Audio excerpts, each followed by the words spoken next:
কারো কাছে, পৃথিবীর কোন সৃষ্টির কাছে যাররা পরিমাণ কিচ্ছু পাওয়ার আশা করবেন না। একটু আশা করবেন, আপনি কষ্ট পাবেন। কারো কাছে কোনো আশা করতে যায় না, শুধু আল্লাহর কাছে আশা করেন। সমস্ত কাজের প্রতিদান আল্লাহর কাছে চান, পরকালে আপনি সুখে থাকবেন ইনশাআল্লাহ। শেষ হাসি আপনি হাসবেন ইনশাআল্লাহ। এছাড়া আমি কোনো সলিউশন দেখি না ভাই। আমি কলিজা থেকে কথাগুলো বললাম আপনাকে, আর যে কথা কলিজা থেকে বের হয় সেই কথা আপনার কলিজার মধ্যে আঘাত করবে ইনশাআল্লাহ। সব কাজ শুধু আল্লাহর জন্য করেন, কেউ আপনার আপন না। আল্লাহ ছাড়া কেউ আপনার আপন নয়। আপনি ভুল করবেন যদি আপনি অন্য কাউকে আপন মনে করেন। আপনার পলিটিক্যাল লিডার, আপনার প্রশাসনের স্যার, আপনার পরিবারের স্ত্রী, আপনার সন্তান, হাবি হাবি যা যা আছে, যদি মনে করেন আমার আপনজন, আপনি ভুল করবেন। সবাই সবার স্বার্থ চেনে, সবাই সবার স্বার্থ চেনে। শুধু আল্লাহ আপনাকে নিঃস্বার্থভাবে ভালোবাসেন, আল্লাহ পাক স্বার্থ চান না। সারাটা জীবন পাপ করে থাকলেও একটা বার দাঁড়িয়ে খালি বলেন আল্লাহ আস্তাগফিরুল্লাহ ওয়া আতুবু ইলাইহি, মন থেকে বলেন আল্লাহ আমি ভুল করেছি, আল্লাহ আমাকে মাফ করে দাও। এক মুহূর্তের মধ্যে আল্লাহ পাক আপনার সমস্ত গুনাহগুলোকে নেকিতে পরিবর্তন করে দিবেন ইনশাআল্লাহ। আল্লাহ ছাড়া কেউ নাই আপন। আল্লাহর জন্য খালেস করে ফেলেন নিজেকে, তার দ্বীনের জন্য চেষ্টা করেন। তার দিন আজকে অবহেলিত, তার দিন আজকে অপদস্থ।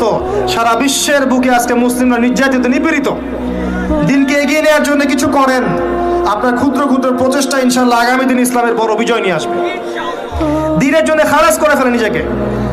আপনার সময় আছে এখন, জ্ঞান অর্জন করেন, জ্ঞান অর্জন করেন, পড়াশোনা করেন, আলেম ওলামার কাছে গিয়ে ক্লাসিক্যাল বইগুলো পড়েন, প্রজেক্ট রেডি করেন, দাওয়াতি কাজ করেন, বই লিখেন, বক্তব্য দেন, দিনের জন্য করেন। আপনাকে আপনার দুনিয়া আল্লাহ গুছিয়ে দিবেন ইনশাআল্লাহ। দুনিয়া আল্লাহ গুছিয়ে দিবেন ইনশাআল্লাহ। আপনি দিনের জন্য খালেস করে ফেলেন নিজেকে, আল্লাহর দিনের হয়ে যান। এবং দুনিয়া যে কাজগুলো করবেন শুধু আল্লাহ সন্তুষ্টির জন্য করবেন, কারো কাছে কিচ্ছু পাওয়ার আশা করবেন না।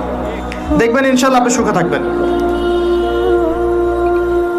একটা পর্যায়ে গিয়ে নূহ আলাইহিস সালামকে বলতে হয়েছে রব্বি আন্নী মাগলুবুন ফান্তাসির। আল্লাহ 950 বছর দাওয়াত দিলাম, মানুষ কথা শোনে না, মানুষ শুনেই না। 950 বছর দাওয়াত দিলাম, আল্লাহ আমার পরিবারের লোকও কথা শোনে না। আল্লাহ আমি পরাজিত, তুমি আমাকে সাহায্য করো। একটা পর্যায়ে গিয়ে লূত আলাইহিস সালামকেও তার স্ত্রী সন্তান ছেড়ে চলে যেতে হলো। একটা পর্যায়ে গিয়ে ইব্রাহিম আলাইহিস সালামকে তার বাবাকে ছেড়ে চলে যেতে হলো। একটা পর্যায়ে গিয়ে আসহাবুল কাহফকে সমাজ থেকে চলে যেতে হলো দূরে। একটা পর্যায়ে গিয়ে মুহাম্মদ সাল্লাল্লাহু আলাইহি ওয়াসাল্লামকে হিজরত করে চলে যেতে হলো, সাথে কেউ ছিল না। আল্লাহর জন্যে ভালোবাসা, আল্লাহর জন্যই বিচ্ছেদ। ইতিহাস তাদেরকে ভুলে যায় নাই। তো একটা পর্যায়ে গিয়ে মানুষ